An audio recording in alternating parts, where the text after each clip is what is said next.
malam Lailatul Qadar ini dinamakan qadar karena bisa mengubah takdir seseorang.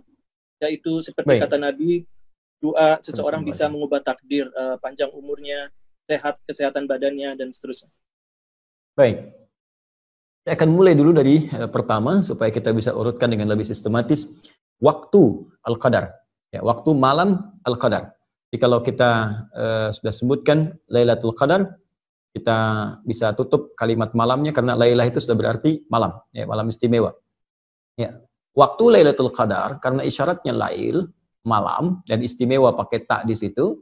Malam itu dibatasi dari mulai ba'da isya. Ya. Jadi kalau di Indonesia sekarang misalnya ba'da isya 7:30 lah, dengan sunnahnya taruhlah misalnya jam 8 ya. Itu terbentang luas sampai ke menjelang fajar. Ya, kalau bahasa Al-Qur'annya langsung di surah Al-Qadar itu salamun hiya hatta matla'il fajr. Lihat ujung ayatnya. Hiya itu menunjuk ke Lailah, ya, dhamirnya muannats. Hiya, ya, malam Al-Qadar itu hatta terbentang luas, matla'il fajr sampai menjelang fajar. Ya, hatta itu menunjuk kepada ujung sesuatu, ya, ujung sesuatu. Kalau ila ghayah sampai ke tujuannya, kalau hatta ya itu sampai ke batasnya. Ya, batas itu matla' tadi yang tadi saya sebutkan lewat Quran surah Al-Qadar. Kalau saya katakan begini misalnya, ana sausafir min Jakarta ila Eropa hatta Amerika. Saya akan pergi nih ya dari Jakarta ke Eropa sampai ke Amerika. Ya, artinya kan batasnya di Amerika kan? Ya, kalau saya katakan ila misalnya, ila itu sampai ke tempatnya, ke tujuannya. Ya, misalnya ke New York misalnya kan, sampai ke New Yorknya, itu menggunakan ila, pas tempatnya. Tapi kalau kita gunakan hatta sampai di batasnya. Nah, apa batas dari fajar itu, matla'il fajar, itu ada yang menyebutkan sahar, waktu singkat menjelang fajar. Ya, sekitar 15 sampai 25 menitan lah sebelum fajar. Jadi kalau di Indonesia fajarnya sekarang jam 4 misalnya lewat 33, ya maka kurang lebih jam 4.15 lah ya. 4.15 itu sudah sahar. Ya, sahar. Jamaknya disebut ashar. Ya, ashar ini disebut oleh Al-Quran sebagai waktu terbaik untuk istighfar. Ya, itu ada di Quran surah ke-51 ayat ke-18. Ya, wabil ashari hum yastaghfirun. Ada orang-orang yang mereka itu biasa istighfar di waktu sahar. Nah, orang yang biasa istighfar, minta ampunan kepada Allah di waktu sahar, itu nanti akan dikumpulkan dengan 4 golongan utama yang disebutkan di Quran surah Ali Imran, surah ketiga. Ayat ke-17, ya, paling kiri sebelah atas di mushaf. As-sabirina, was-sadiqina, wal-qanitina, wal-munfiqina, wal-mustaghfirina bil ashar. Ya, as-sabirina orang-orang sabar, as-sadiqina orang-orang jujur, wal-munfiqina dan orang-orang yang sering infak. Ya, wal-qanitin sebelumnya orang-orang yang khusyuk dalam salat itu akan sesurga dengan orang-orang yang sering istighfar di waktu sahar. Jadi ada yang membatasi matla' itu awal mula akan muncul fajar, jadi berakhirnya waktu sahar. Ya, sahar 15 menit, 20 menit sebelum waktu tibanya fajar, ya. Kemudian dibentangkan ke belakang, lail, dari ba'da isya. Jadi sebetulnya luas.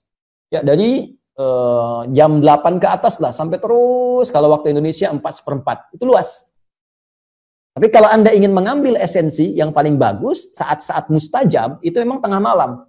Ya, di atas jam 2, kan? Ada jam 1, jam 2, jam 3, itu yang mustajab. Itu yang disebutkan di hadis Nabi, qudsi hadisnya.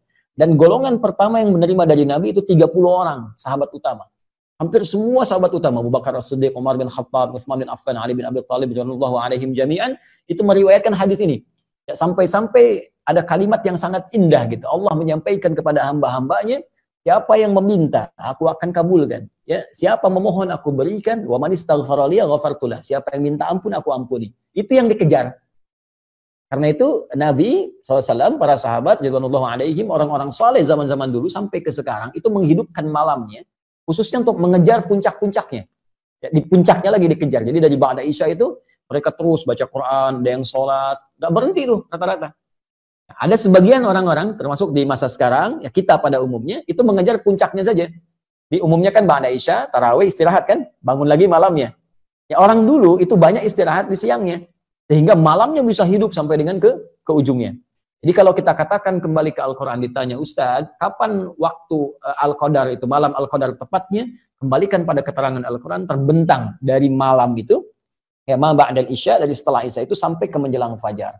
Jadi kalau Anda ingin mendapat kesempatan luas dapat malam Al-Qadar, cara paling gampang adalah jangan tinggalkan malamnya. Ya, khususnya di 10 malam terakhir itu, usahakan tuh ada yang bangun aja. Ya, entah itu jam 10-nya, jam 12-nya, entah jam 1-nya, jam 2-nya, di sela-sela itu Anda usahakan ibadah.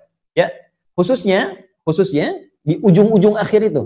Dari fase jam 2 ke jam 3 ke jam 4 sesuai dengan waktu subuhnya masing-masing. Di dalam 10 malam terakhir usahakan di setiap waktu ini Anda bangun, Anda ibadah di situ walaupun mungkin hanya 5 menit saja, 10 menit saja. Ya, sebagai harapan mendapatkan satu di malam itu. Bahkan ada rumus dari ulama yang lebih dahsyat lagi. Kalau memang sama sekali ya kita nggak ingin ketinggalan dapat malam Al-Qadar, ingin dapat waktu itu, maka gampangnya setiap malam Ramadan dari awal pertama sampai terakhir jangan ketinggalan. Karena malam terakhir 10 terakhir itu kan peluang besar. Tapi boleh jadi dia datang di awal Ramadan, pertengahan atau akhirnya. Karena itu bagi kita yang menyiapkan malam-malam terakhir, cara paling gampang kalau ingin dapat, jangan tinggalkan setiap malamnya, batas akhirnya setidaknya menjelang fajar, bisa 10 sampai 25 menit sebelum fajar. Ini waktunya, ya, terkait dengan, ya, Ustadz, apakah tanda malam Al-Qadar bisa diamati, gitu kan? Yes. Baik. Tanda Al-Qadar yang tersebar dalam referensi hadis-hadis Nabi SAW, khususnya di hadis Muslim, itu tidak memberikan tanda di awal, tapi lebih kepada tanda di akhir. Ya, tanda di awal yang saya maksudkan waktu menjelangnya, itu nggak ada yang spesifik. Nabi pernah bermimpi, Sallallahu Alaihi Wasallam, ya, bermimpi ditampakkan oleh Allah malam Al-Qadar. Ya, terus keadaan setelahnya Nabi sedang dalam keadaan salat tahiyat, ketika salam nampak lumpur, jadi di keningnya. Ya, lumpur ini nampak karena begini, di zaman Nabi itu kan masjidnya itu masih terbatas, alasnya masih tanah, kan? Kemudian tiang-tiangnya pelepah kurma, atapnya itu dari daun-daun kurma. Jadi kalau memang hujan ya hujan, bocor basah. Nah, jadi ketika hujan itu basah, pasti orang sholat itu ini kotor, ya bagian atasnya kotor. Gitu. Kalau panas ya panas. Ada sebagian sahabat yang sampai menghamparkan kayak sapu tangan untuk bisa menahan panasnya saat sujud. Anda bisa bayangkan dalam kondisi seperti itu masih semangat menunaikan sholat.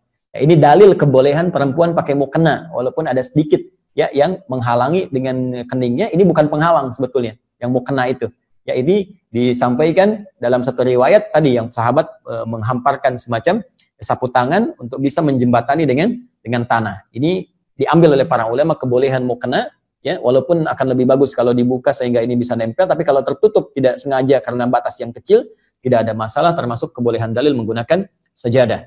Nah, poinnya ketika Nabi SAW bangun, itu oleh Allah dibuat gaib, dibuat lupa.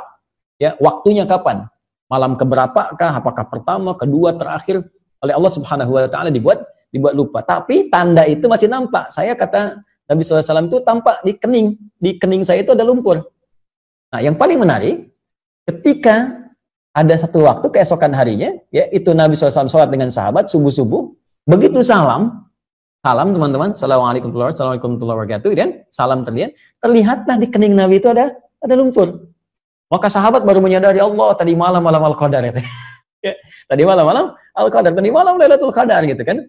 Nah, dari sini ada yang sebagian mengambil ya kesimpulan bahwa itu ditandai dengan hujan sebelumnya, ya kan? Tandai dengan apa? Tapi sesungguhnya nggak ada narasi seperti itu.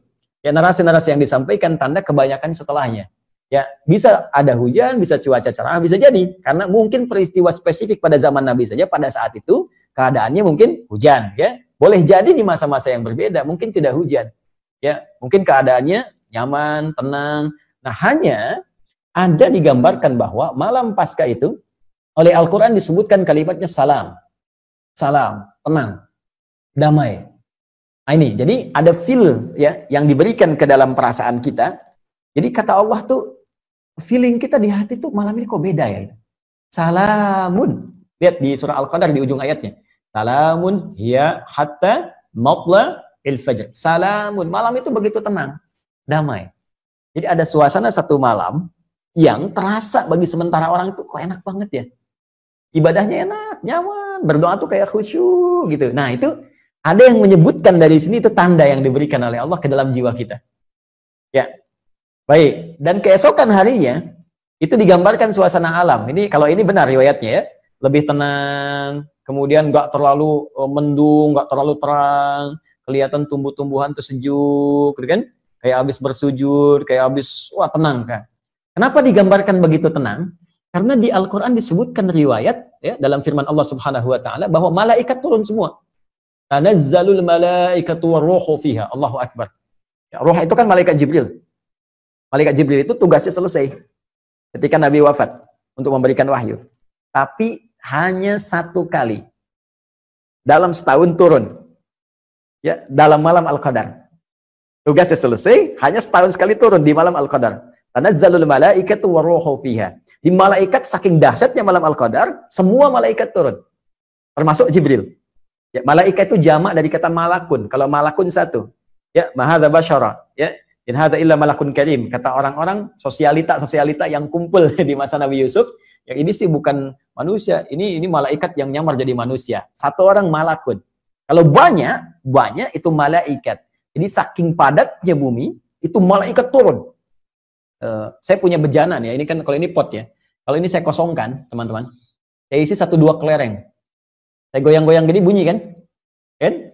Tapi kalau saya isi penuh kelerengnya. Semua sini. Saya goyang-goyang ini diam kan? Nggak ada suara. Nah, ini yang diisyaratkan oleh para ulama, saking turunnya banyak malaikat, padat keadaan bumi, sampai-sampai keadaan alam tuh begitu tenang. Berisik nggak ada, angin berisik tuh nggak ada, ya ribut-ribut nggak ada. Teduh, kenapa? Banyak malaikat yang turun.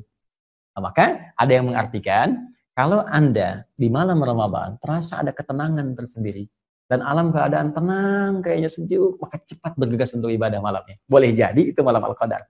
Besoknya nanti tandanya akan tampak alam yang sejuk, ya nggak terlalu terik, bulan nampak juga indah, matahari terbitnya juga kayak tenang gitu.